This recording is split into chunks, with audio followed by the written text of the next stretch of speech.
everyone.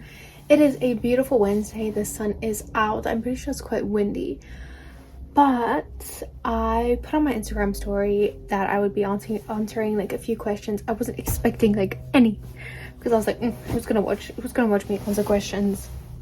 And surprisingly, I got quite a lot. Anyways, this vlog is a little bit different because obviously I'm on a 2-week break for Easter. I'm basically not doing anything. I have been lying around for the past few days because I finished school on Friday and it's Thursday now. It's Thursday now. I've completely lost track of time, which is good because I've been working my ass off. I have some stuff to get. I literally haven't left my house in like a few days because it's such a nice day. I'm gonna take a nice walk and then I'm gonna sit down and answer these questions because why not? Let me get ready to go get some like groceries and coffee. Pretty basic fit. I've got like black pants on and then just some shoes. Not trying to look good at anything. I'm just doing my thing. I need to get my wallet secured. Okay, let us go get groceries and coffee and then I can sit down and have a nice chat with you guys. I actually enjoy talking because I'm always on the go. So let's go get that done.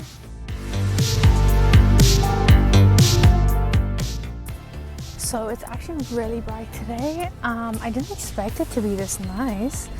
The wind is blowing quite a lot. Like there's a gray rain cloud above me, so I'm hoping by the time I get to the shops it doesn't rain. But just as I said, it was like I was worried it would rain. I'm trying to chase the clouds right now. I'm walking on my way back. I just have to go to the other street. Shit. I hope I miss this rain because look at the sun. It's like beautiful. Anyways, let's go get coffee. Oh my gosh. I had my sunglasses on and now I look like that kid from Willy Wonka that chews the chewing gum. Ugh. Okay, let's get into it, guys. Let's get into it. I have my coffee. I'm waiting for my water to filter. Okay. So what I wanted to do was just talk about the questions that I've been asked in terms of, you know, anything. Basically, anything to do with me. Apologies for my skin. I'm at a battle. That actually brings up the question of what is your skincare routine? Babes, let me just tell you, I've had a long, hard journey with my skincare. To say the least, to say the very least, I've had a hard journey. Basically, all of high school, my skin was perfect. Grade 8 to grade 9, I had a bit of acne up here, but other than that, it kind of went away and I had like gorgeous one-tone skin. And then I hit 19 and my skin said, and I mean, my skincare has changed because of course I used to do dancing, so I used to wear like heavy makeup and stuff. So I started skincare properly at about 12 years old. And I started with like a teen pack. It's like teenage, woohoo. And when I moved on to something more subtle because my skin was getting irritated, and that's when I realized I have sensitive skin. As you can see, like these are just sunglasses. So I went from like quite acidic teenage stuff to literally milk and honey. Literally milk, it was a milk and honey product that I used on my face. Literally just milk and honey, moisturizer, wash, whatever. And then I moved on to more like herbal stuff. And then I kind of lost it and I was like, I was using so many different things and I was like, oh. Then I tried, again, I tried like a softer aloe wash for my face. And basically my skincare is more maintaining my skin than improving it, if you know what I'm saying. Right now I use a gel wash from Switch Beauty. I've been using it for about 2 years now. And then I go in either like if I have makeup on my face and stuff, then I go in with micellar water. Then I go in with hyaluronic acid from The Ordinary. Then depending on you know how my face looks, I go in with niacinamide. And then I have eye cream, retinol eye cream for under my eyes. And then I have acne cream that is prescribed by my dermatologist that prescribed me acne medication. and it did absolutely nothing. So I think this cream is a placebo, but I'm still using it. And then I go in with moisturizer by Swish Beauty. So yeah, my skin is an odd one. I mean, obviously I've been walking, so it's like inflamed, but look at my nose. Like, I literally think I got burnt. Maybe I got burnt. Oh shit, it was sunny. Oh my gosh, maybe I got burnt. Oh,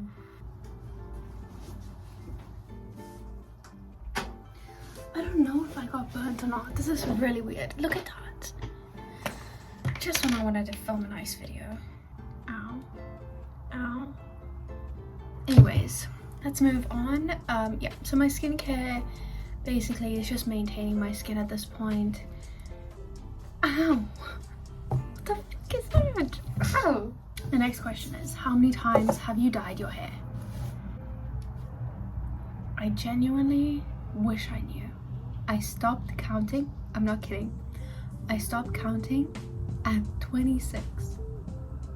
But nothing hectic. I mean, I dyed my hair lighter in 2020, and then it went like orange because I think I put bleach in my hair when like it was a trend to dye your hair. I had normal, my natural color, brown, light brown hair, put the bleach on it, it went like orange, and then I dyed it darker to a dark brown. I was like, ew, I don't like this. And then at the end of the day, you know, I just started dyeing it black, and I dyed it black for a while, and then I had my matric dance, and then I bleached my roots, made them blue, and then that, you know, my hair went green, and then I dyed it back to black, and then I've been dyeing it black ever since.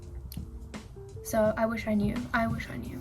The next question I was asked was, are you close with your siblings?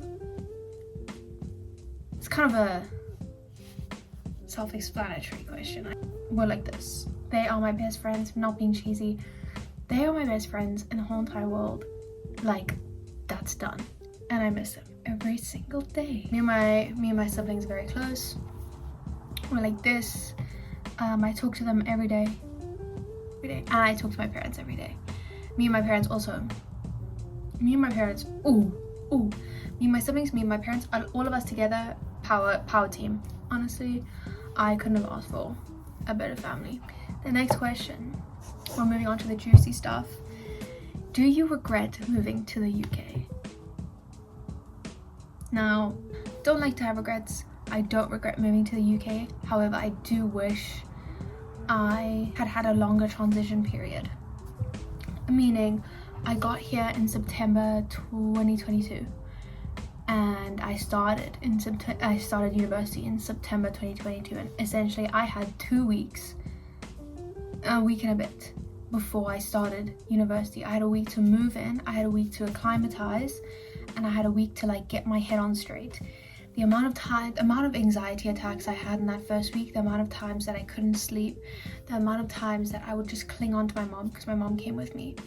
I just wish I had come earlier to kind of get myself in the right headspace, because I started school on this like high anxiety. It's honestly a challenge every single day.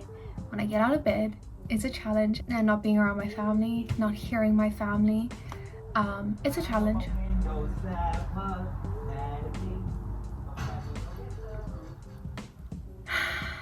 At least I get to hear that. Bro, that happens all the time. I'm glad I caught that on camera because that happens 24/7. I don't regret moving.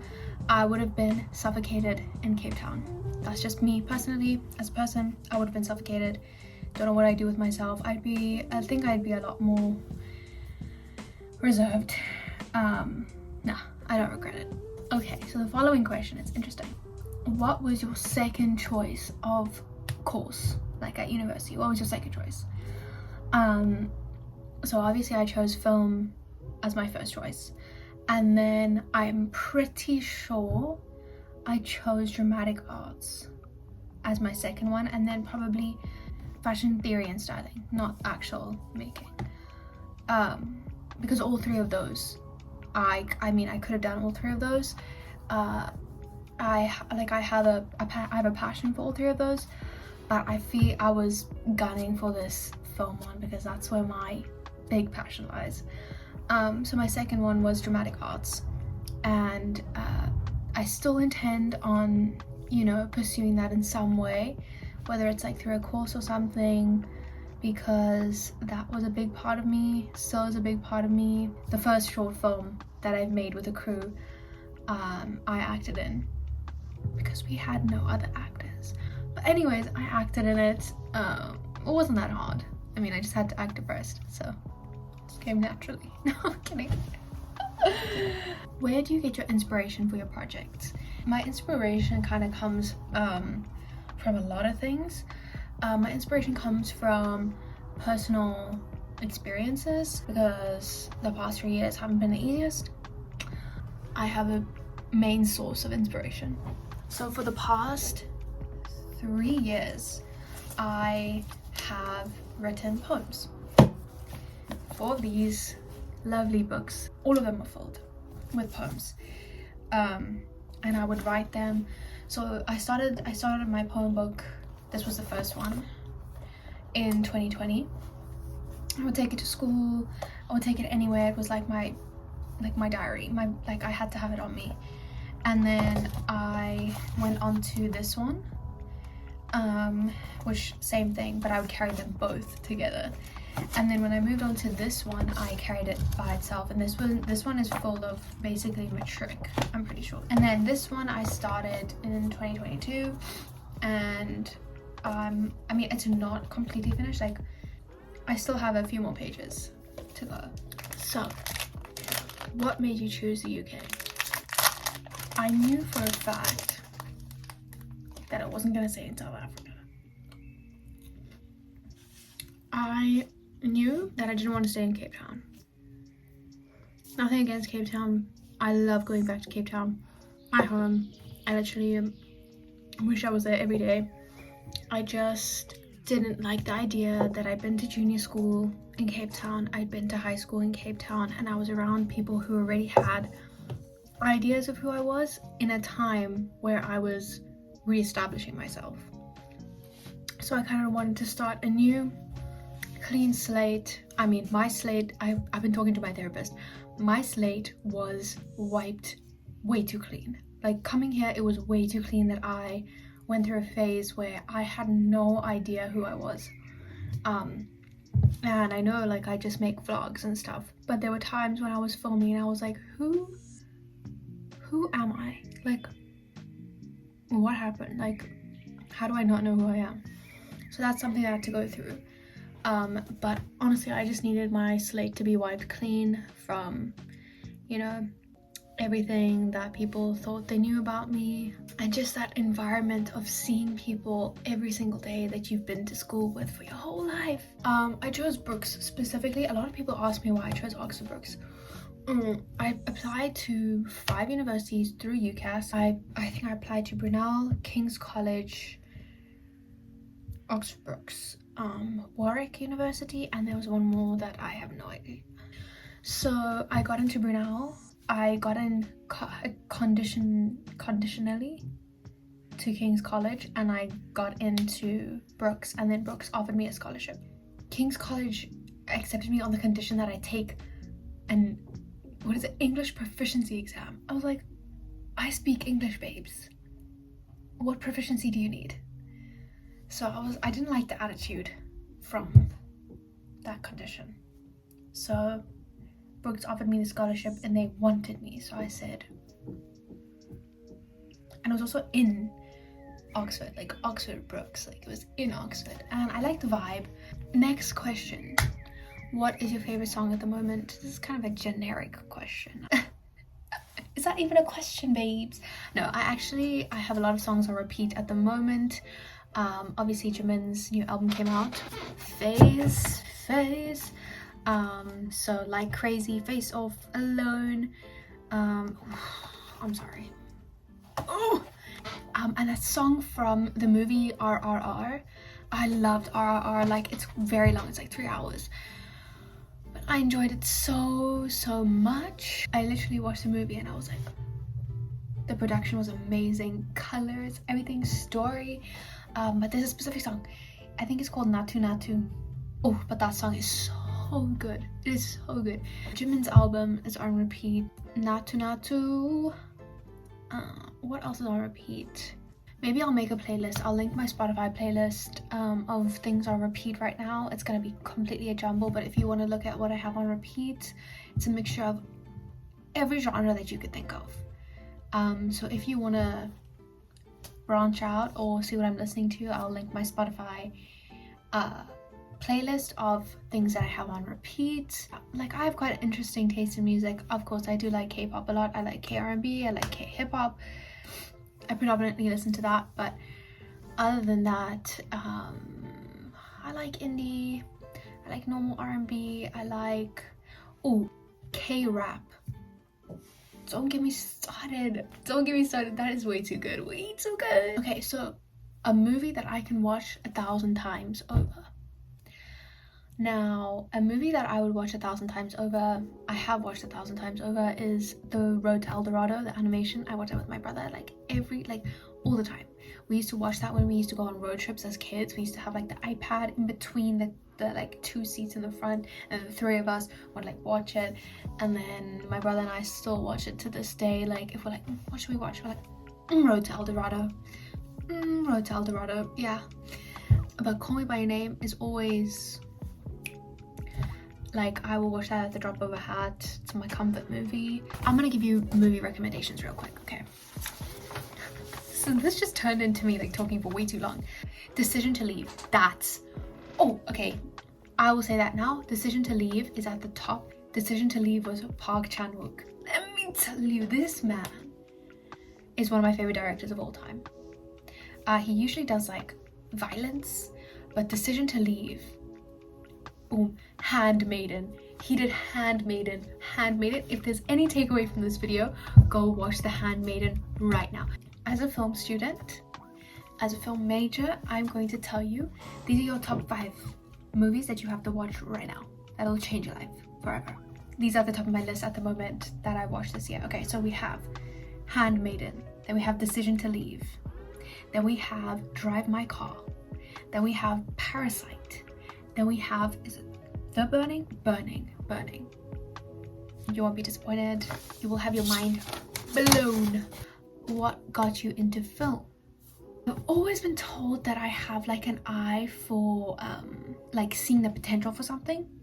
To give you an example, like I always used to like take pictures and I'd like show my mom and I'd be like, imagine if there was this scene here and then there was like a table here and then there was like this here and then you filmed at this scene, and my mom was like, what the f? Or I would just stop and I'd be like, that is a perfect shot. And my mom's like, Michaela, we're in the middle of a mall. Let's keep going. Come on, we can't hold up traffic. Or like I'd pause a movie and I'd be like, that shot makes me want to just eat it. And my mom would be like, Michaela. Last question is a juicy one that a lot of people have been asking me for quite a while, and I never told people because I mean if you looked at me, surely you'd understand. So the question is, what is your sexuality? I'll give you 1 second to guess. Maybe you'll get it, maybe you won't. Okay, that's enough time.